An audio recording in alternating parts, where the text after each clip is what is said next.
Okay, with apologies, I can take over the apologetic leitmotif for a moment. With apologies to whoever, I have a clunky, heavy question for any, how does any or all three of the performers, panelists, speakers.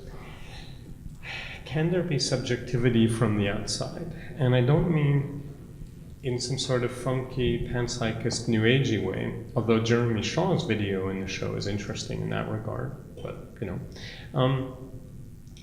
if we no longer rely on some sort of absolute confidence in the body, absolute privacy, what horrible philosophers call first-person experience, if we no longer rely as an absolute truth on, the body versus the outside, and thinking in a way of, and I'm just talking out loud, or thinking out loud. I don't know if it's true about people's works or not, but like the red light that womb tomb is bathed in, you could take that either way, right? You could say, well, it's an embodied environment that's beyond the standard limitations of the body, or you could turn it around and say, thus it's not just the body. You've got a room.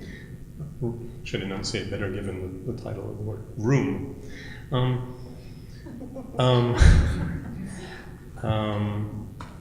Thinking of that red light versus but I might be the only one who sees a demystification of the flesh in Atkins's work.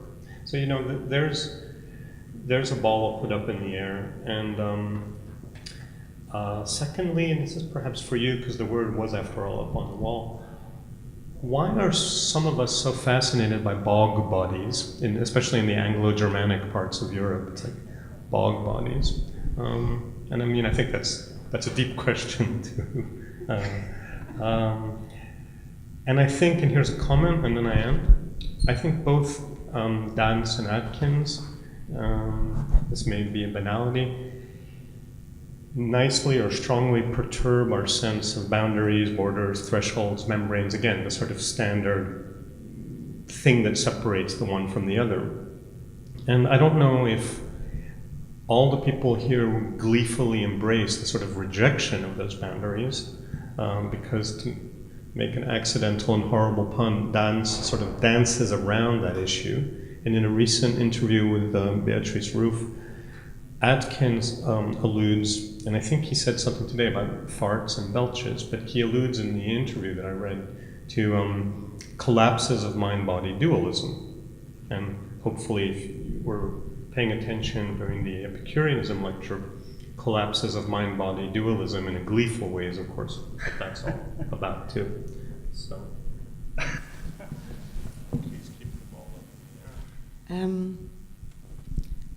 Well, I've got a brain covered in cement, so I will access what I can because I'm wrecked. But after the performance, I could just speak to the bog bodies mentioning, which is that there's the only thing that withstands anything are the bones, and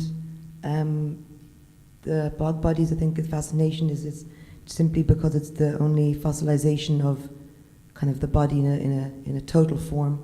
So unless you have mummies, but apart from mummies, the bog bodies are the only other forms. So I would link that to say that my interest with the organs was to think about how to fossilize them, But I don't have an answer to all your many things, but just to the bog bodies. I like bug bodies too. Yeah. What was the leading of that though? I mean, for you, like, why are people interested in bug bodies in Northern Europe? That's called turning the question. Sorry. I don't know, Brooke, any thought on bug bodies? Well, I'm curious if you could say more about what you wanted to fossilize. And could you say a little bit more about what's at stake in fossilizing for you? Well, I mean, the reality is that we think we know what is inside of our bodies and how they work, and it's obviously not correct. That's why anatomy is constantly being corrected even now still. And so thinking of how concepts of the body or understandings of the body, society is structured around their understanding of the body at the time. And so if the body itself was going through these, to hold kind of, okay, I'm gonna jump.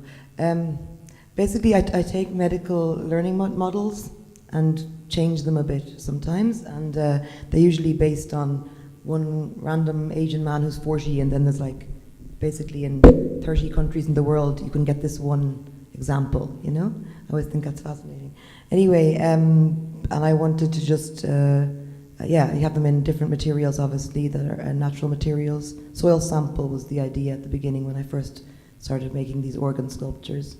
So they were out of grass and grass seeds and horn, keratin, all these kind of things.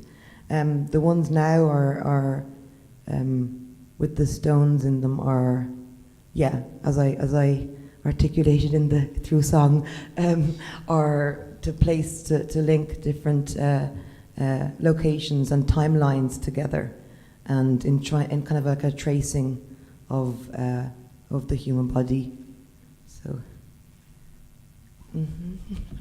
I mean, I think it's interesting, this idea of it goes back to your question of, can we know subjectivity kind of from the outside, and we know things, sort of medically, but, and I noticed on the wall you have Galen is sort of behind one of the bits. And Galen has this puzzle that I think is really pertinent, Charles, to your question, that he tries to understand, what is the mindfulness that organizes this embryo, the formation of the embryo, but the formation of, even the attraction of nutriment in the whole vegetal body. Is that soul the same as the soul of rational thought, logos? And he says, and is it the world soul at some point? And the reason he thinks that it's not the same soul, so this is a different kind of body-soul question, but it speaks to the multiplication of souls, is he says, but we, even though a child can move its limbs without any knowledge of how anatomy works, but it takes a skilled anatomist years and years and years and years to understand how this little tendon connects to this muscle, to this, to this, to this. And for Galen, this kind of discontinuity between the way that we inhabit our bodies sort of mindfully but mindlessly, and the kind of the need to sort of impose logos in the form of anatomy, is for him a symptom of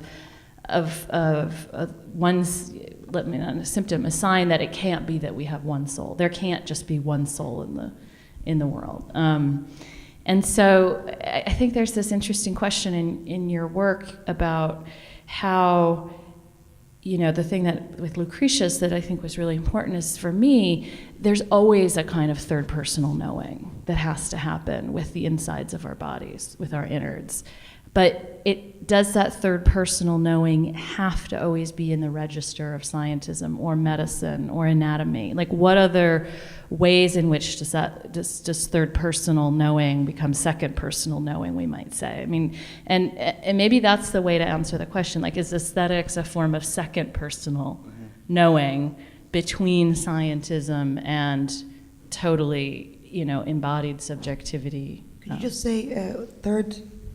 I didn't quite understand that. Well, I was thinking the problem with the physician-patient relationship is always the objectification of the known body. And this is, people will say, oh, it's horrible these days, and it is. And I'm doing some work with physicians, and it's a problem because of technology and the mediation of technology. It's a problem in the Hippocratic corpus. I mean, there's not a fantasy that at some point there wasn't the problem of the objectification of the body in the clinical encounter.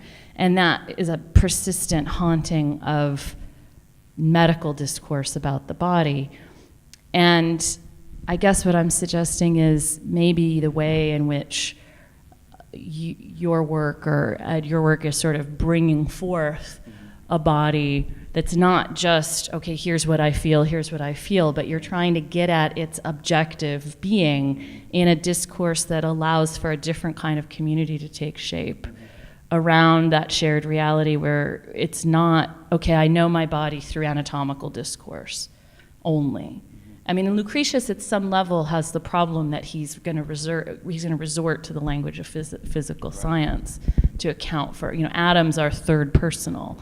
But he does it in the spirit, I would argue, of a kind of second personal ethical community. And so maybe that's one way, Charles, of starting to get at your question, is it's not just first personal and third personal. Sure. By the way, parenthesis for you, politics too, of course. As you quickly mentioned in your talk, there's something about what Spinoza would call common notions or group mind in other vocabularies that is neither the sort of cold men in white coats dissective third person point of view on my body, nor just privacy. It's what you would call second person. But the body poses certain problems to that. That's all. It's a unique problem. Poses certain problems to them. But not that I had an answer in mind when I was asking you guys about the bog, well, technically asking you about the bog body, but in a sense, I'll make a personal connection, who knows how legitimate it is. That very pathos-filled part with the boy playing the piano and crying, crying more or, than we ordinarily cry, besides the fact that it's a cycle. What does that do to us? It does something, and yet, of course, it brings out our crying impulse, then it's alienating, and it pushes that impulse back, then again, it's sort of switching us on, off, on, off, on, off. In a way, the fact that people pay money at the British Museum or whatever it is to go look at that bog body, I forget his name, but there's a bog body there. In a way, it's something like that. It's because, why should you care that, indeed, it's interesting that some kind of mud or whatever preserves, in a way like mummification, preserves bodies for 5,000 years. But, why is it so bloody interesting then? And presumably there's some sort of strange pathos about looking at, body. I had some other reaction to what was going on, but now I can't remember. So. I wanted to, bog bodies. There's something else I wanted to talk about. What did you just say, Charles? Can you say that entirely again? Yeah. I mean, the bog, okay, so I know bog bodies are in your thing, but just anecdotally, I've been obsessed with bog bodies and that P.V. Glob book that I think is from the 60s. P.V. Glob. It's an amazing name, but he wrote a book about Tolland Man and all of the other first sort of wave of discovered bog bodies preserved. And what was amazing is the account of these things. The first discovery of these bodies, someone stumbling over a foot protruding from the peat or sod or whatever, and someone saying, "Okay, we've got to open a crime case," that genuinely not understanding what had happened to this. But that potentially it was like a couple of years ago that this person had been killed. But why are they dressed like this? And why?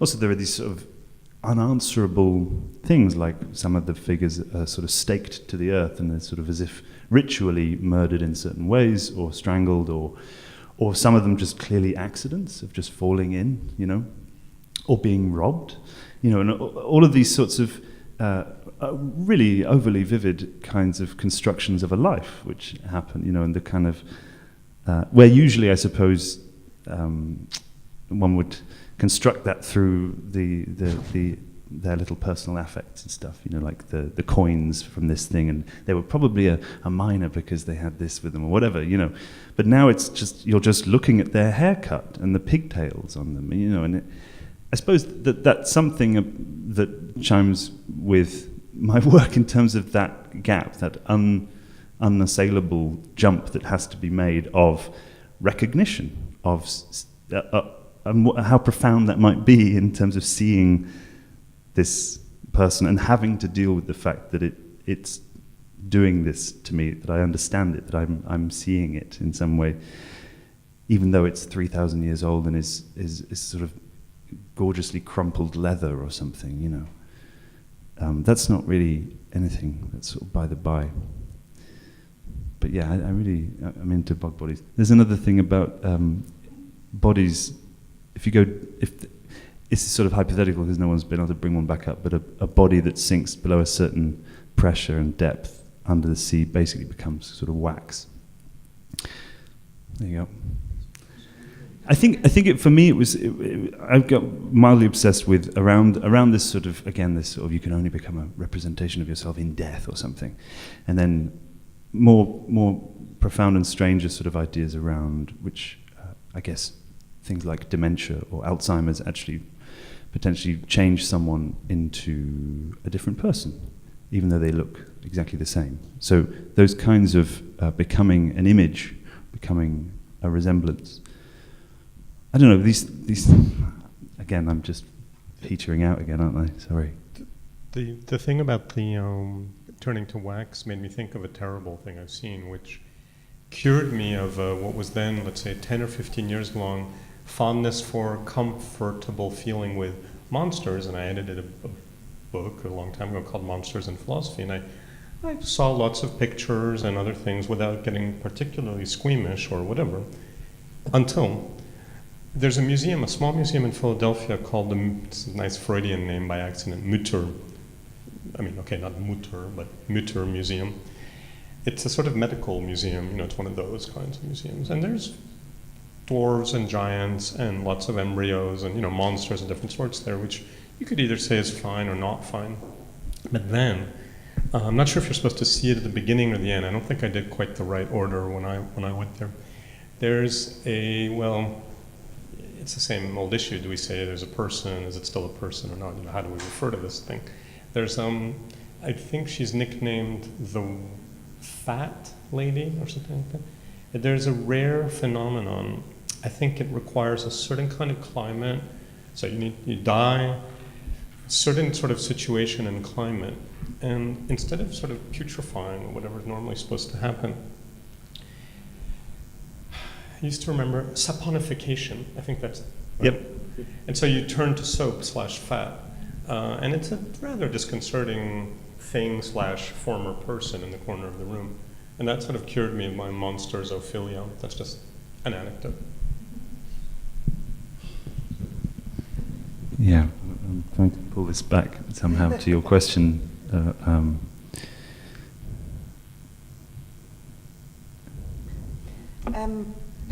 Was the question, why were we fascinated with bog bodies? Why are we fascinated with these total bodies? And like, what's it called? Pompeii. It's another example, obviously. But like, was that one of the basic questions? There was a simple question. What's the fascination with bog bodies, which is either just a simple question and/or, as obviously seems to open on. And I didn't realize he had a fascination too for bog bodies. But when Brooke was talking about first, second, third person, I mean, there's a silly example that maybe makes some of that more sharp. Instead of just talking in a sense about anatomy, sort of my body versus the pure anatomical perspective, there's another example. It's just another example. The Churchlands, so Paul and Patricia Churchland, this husband and wife philosopher, they're both philosophers. They were infamous for a while. They've actually written plenty of, I think, quite sensible things. But in their heyday in the 80s, they were quite provocative. They were probably, you know, at the height of their celebrity, and they were getting away with being kind of provocative. And in one of their writings of the early 80s, they said something about how in the world of the near future, when we know more about the brain, we will no longer need to, so I'll stare at you to be more comfortable saying this. Instead of saying like, you know, I love you or you make me feel this way physically, emotionally, whatever, we'll be able to be more precise and say, zone 32B is active right now. And that once we reach that state of the near future, things will just get much better because we won't misunderstand each other anymore. Things will just be great. That's the thing they said. And of course, that contributes to people thinking they're like a disgrace to philosophy or something. But that's a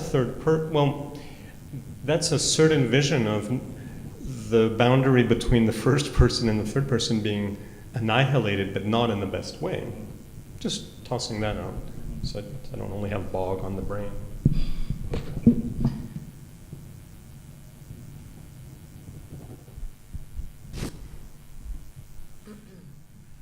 I'm sorry, Charles. I ran out of things.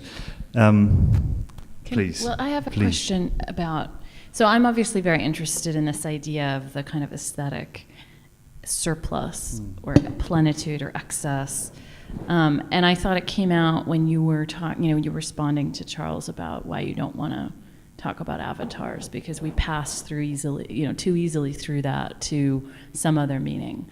But even the idea we would imagine loss or melancholia, loss itself, or thinking about a loss, is also sort of, I think, blocked by that plenitude or the kind of, you use the language of hysteria. And I thought about that there's that tug and pull of especially the video with the boy and the piano is like, and this, I think you had played it after you had already spoken about losing your father. And so, one would have, I would think about losing my father, but then you're also kept from that because there's too much signage, there's too much plenitude at the kind of aesthetic level that I can't pass through.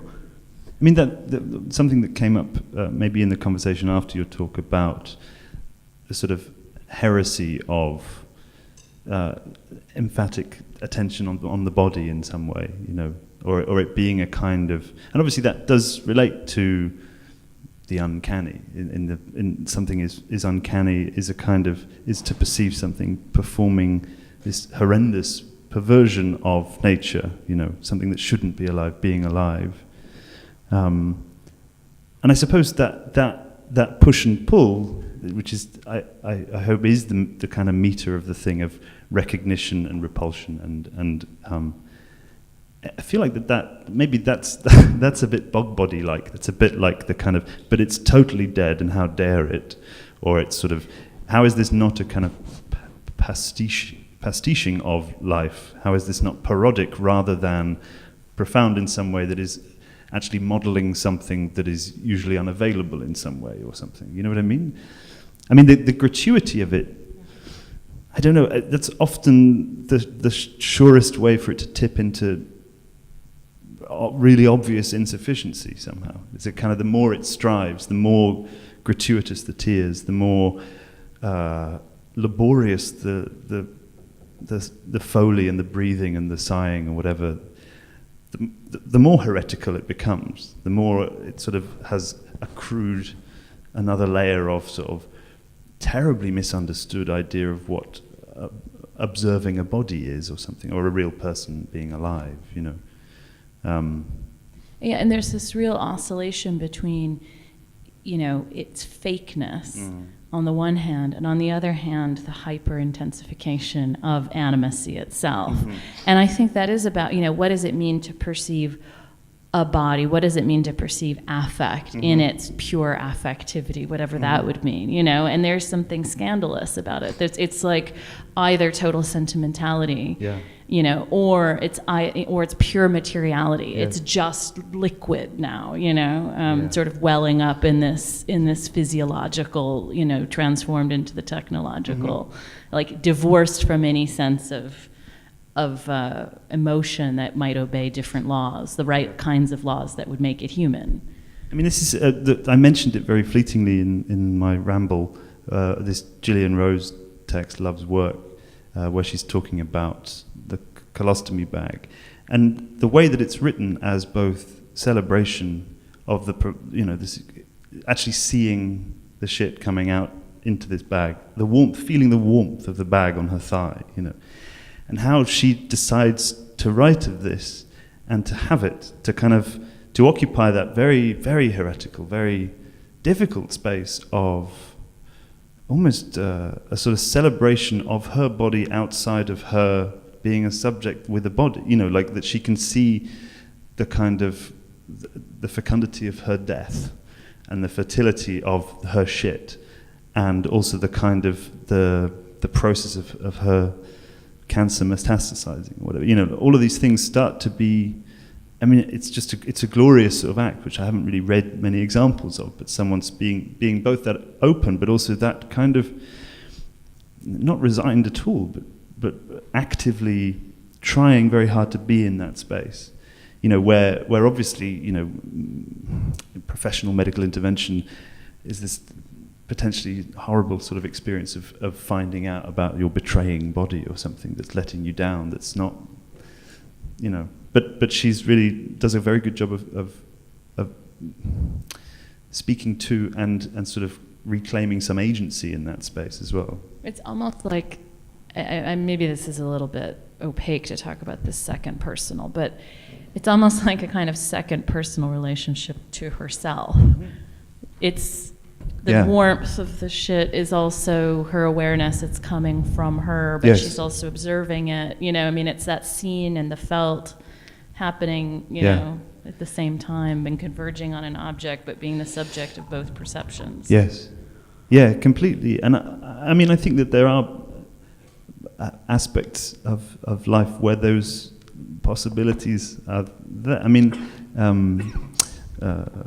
I can't speak directly to this, but as the partner of someone who gave birth to a baby and is currently breastfeeding them, the relationship of her body, the baby's body, her desire, the complexity of this thing, the intimacies, the erotics, the whole scene of it is potentially a place where certainly the kind of separation in the second and first person can sort of be confounded a bit. And in that relation as well, I think. Again, I'm projecting a little bit, but we've spoken about it. It's not, but it's still, it's a very, like these incredibly rare and terrible or wonderful, or they are again gratuitous in their sensuousness in some way, in their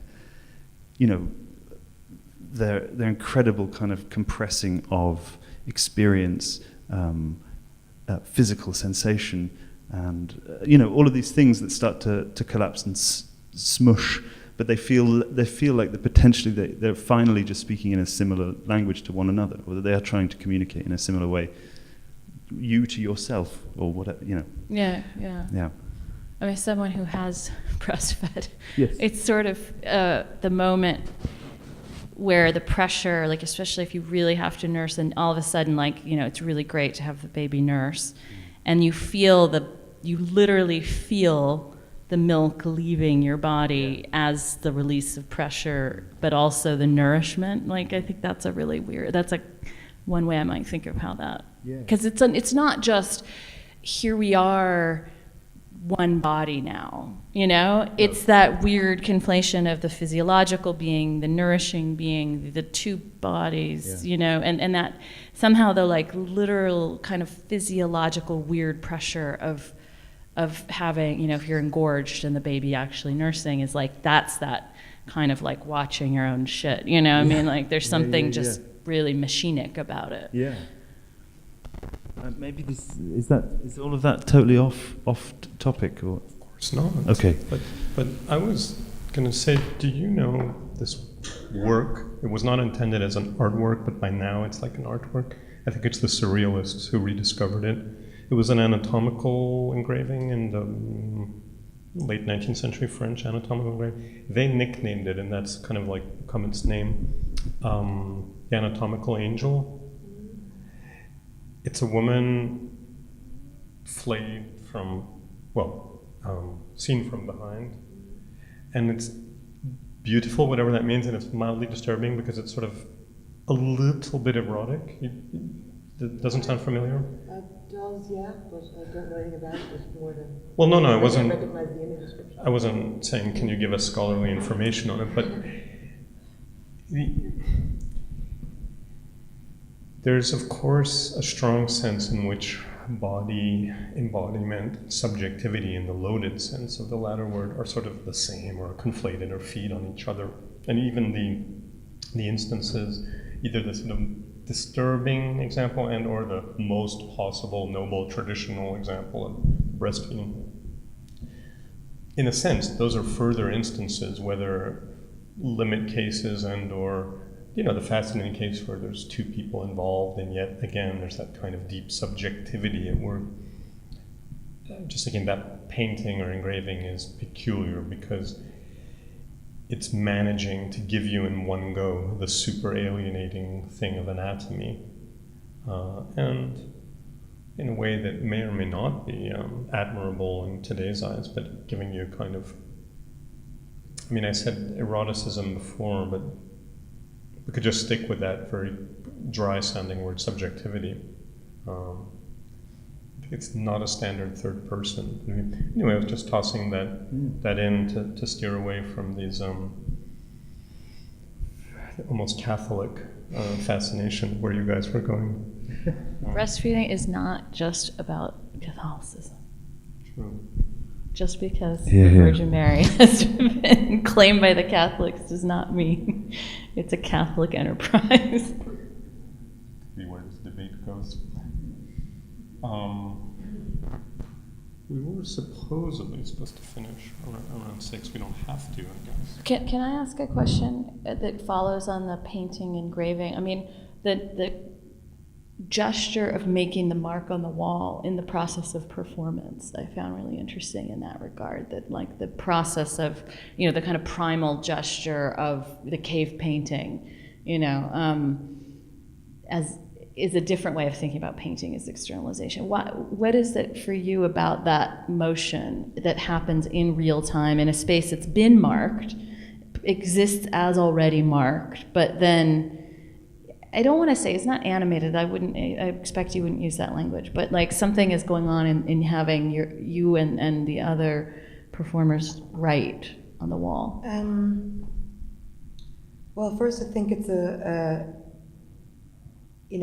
that is also a particular response to that room, even though I've worked with writing before a lot with blackboards, where obviously it goes back to this learning and kind of changing positions between teacher, pupil, and so on to allow a space for confusion and the articulation problems and miscommunication and so on, and the distrust of language that I have and that fails me all the time. Whereas language is Ed's friend, so this is something that is an issue for me. So I use the blackboards to kind of work these things out, to write normally just certain ideas down, or Ronel, who's a speech therapist, will display something or explain something. But in this particular room, it was a real response to the building, because I've been here in the past for other exhibitions, and they're just it's just such an extremely oppressive space, and the work basically always dies, because the space is just, amazing. Basically, I was invited with a particular piece, which was the womb tomb and a performance and so on. So for me, it was with the writing and the light and everything, was how to take, instead of trying to compete in any way with that room, was to see if I can just soften it and make it basically take away, not take away, maybe have an effect of creating a space as a different energy by using it in the most subjective way that you could. Things that you're not allowed to do, obviously, in a building like this, right all over the walls with crayons and so on, and the lighting, and there was a lot of different the shadows that are painted. Many of them are painted, and obviously some of them are real. And so for the live aspect to that was really that I wanted to keep that it keeps on being a process. That moment isn't this big, huge gesture of us, what we do, but that space has this, that it's you can't hold it as something with weight, like something that's so well, no, not tangible, that it has this autonomy of that this is what it's supposed to be doing, and I don't want that to be the case, I wanted to have this. Kind of represent the malleability of how I work with the history of anatomy and the organs, so that's why I'm trying to use the space in that way. But with the writing on the wall, Yeah, I mean well, as the piece is named Womb Tomb, like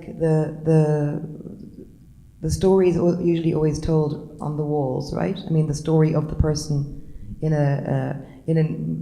endless examples of tombs where there's somebody of importance there. There's a either through writing or pictographs or whatever, that there's a description there. And so it's simply that it can't be completed because the womb tomb is not dead. The womb tomb isn't dead and the womb tomb isn't alive, and it's not a he or she, even though I say he, but that's just like a problem I have. Yeah, I mean, for anybody who's touched the sculpture or for more than just doing this, because a lot of people go like this, it's broken. Oh, no, it doesn't work. No, yeah, it's very funny. But it gets very hot. He's a timer, and it gets very hot, and then all of his colors change, and you see these patterns, these kind of hurricane patterns are based on, and cools down again. I'm totally going away from your question. Sorry, just realizing that. Yeah. Okay. I don't know where I'm going now. Claiming the space. I mean, it's much, much more than that. But also that you're reading and then intervening. And I also find it really important that there's not just one of you, that plurality. Otherwise, it's like one person writing on the blackboard, but the dispersal, you never know where when am I going to turn, when are you going to turn to me, where's the voice? Yeah. Are you going to go to the wall? Yeah. Well, I mean, the texts are also literally, the texts are just so that we have the texts, because it's not a play, and we don't rehearse. I mean, basically, you write these things. Gediminas, I don't know if he's actually here right now, but Gediminas, Gigos, who made the music with myself, and then others, Unmap. Hang on, where am I going now? I just lost my thread for 2 seconds. Where are we? They're on the wall. Oh yeah, okay. Writings on the wall. Okay, so basically the format is the preparation is the songs, and the song structure, and then in between normally we improvise things. So activate the sculptures, touching everything, moving everything, and that wasn't possible in this space because of how it's installed and so on.